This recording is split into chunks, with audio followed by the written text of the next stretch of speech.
మంగ్లీ మీకు ఒక మాట చెప్పింది. ఏమని చెప్పింది?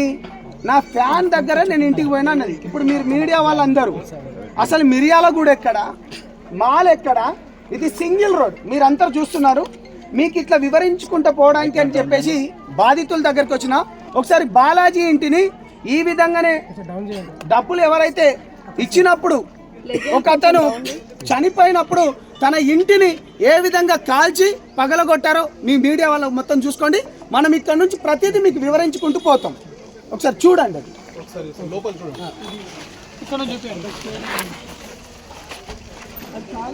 అదంతా చూసుకోండి. అది మీరు షూట్ చేసినప్పుడు ఊరు మొత్తం తిరగబడి అశోక్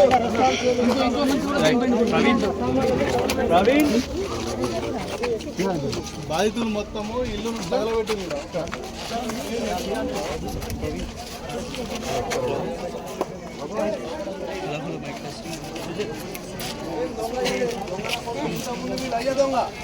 ఇంతకుముందు కార్లో ఇప్పిస్తా, ఈ చేపిస్తా, అవి చేపిస్తా అని వీళ్ళు అయ్యా దాంతో ఇది నా కొడుకు ఎంత త్వర నాశనం చేసి నా కొడుకులు.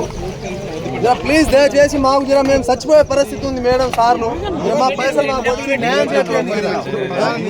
30 లక్షలు ఇచ్చిన నేను, 30 లక్షలు ఇచ్చా. ఒక నెల లాస్ట్ ఇయర్ ఏప్రిల్ లో ఇచ్చిండు 3 లక్షలు. మళ్ళీ ఏప్రిల్ వచ్చింది, సంవత్సరం అయింది. రూపాయి బిల్లు లేదు. నాకు 2 కొడుకులు. ఈ ఏజ్ లో నేను 2 ఎకరాల భూమి అమ్మి మరి ఇచ్చిన. రూపాయి బిల్లు ఇస్తలేరు కొడుకులు వీళ్ళు.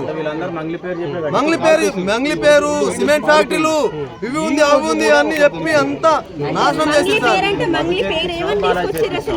మంగ్లీ పేరు అని ఏం చెప్పలే మేడం. మాకు మేము సిమెంట్ ఫ్యాక్టరీలు కట్టిస్తున్నాం. మీకు డౌట్ లేదు, పైసలు వస్తూనే ఉంటాయి. ఒక రోజు అటు ఇటు అయిపోతుందేమో కానీ మీ పైసలు మీకు ఇస్తాం, కంపల్సరీ వస్తుంది అని చెప్పి ఎవ్రీ మంత్ లో మీ అకౌంట్ లో పైసలు పడుతుంది. లేదంటే క్యాష్ ఇస్తాం ఇంటికి వచ్చి, లేదంటే మేము పిలిచి ఎక్కడో అక్కడ రోడ్ మీద అయినా మీ క్యాష్ మీకు ఇచ్చేస్తాం. కార్లో కూర్చోబెట్టుకోని చెప్పి పైసలు తీసుకొని మొత్తం త్వర నాశనం చేసి మేడం మేము చచ్చిపోయే పరిస్థితి ఉంది. ఇప్పుడు 2 ఎకరాల భూమి మా ముత్తాతల తాతల నుంచి 6 తరాల భూమి అమ్మి మరి ఇచ్చిన 2 ఎకరాలు. నేను ఏమన్యాయం చేసిన? ఇలా నేను జనాల దగ్గర నుంచి వసూలు చేసుకొచ్చి నేను ఇచ్చుంటే నాకు ఎక్కడో రోడ్ మీద ఇప్పుడు సస్తురు చూడు, ఇలా ఎవడో చచ్చిపోయిన పెద్దవర దగ్గర. ఇప్పుడు వాళ్ళ పరిస్థితి నాకు వచ్చేది. నేను ఇట్ట ఉంది ఇప్పుడు, అయినా సరే నాకు ఇట్నే ఉంది పరిస్థితి. ఇంట్లో మా అయ్య రోజు అమ్మని పెళ్ళని బిడ్డని రోజు చచ్చిపోయే పరిస్థితి ఉంది మేడం. నాకు ఇవాళ రేపు ఎల్లుండి మా అయినా నేను చచ్చిపోతాను. ఇంకా నాకు వేరే మార్గం లేదు.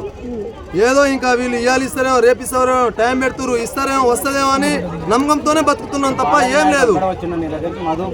మధు కాదు, బాలాజీ ఏజెంట్. ఈయన లక్ష్మణ్ అనేటోడు.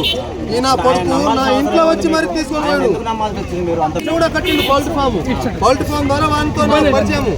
అయితే ఈయన నా ఇంటికాడ వచ్చి నా ఇంట్లో కూర్చొని లెక్క పెట్టుకొని మిషన్ ఉంది, మిషన్ తో పాటు లెక్క పెట్టుకొని తీసుకొని పోయింది. వీడియోస్, కౌంటింగ్ మిషన్స్, వీడియోస్ ఉన్నాయి, అన్ని ఉన్నాయి.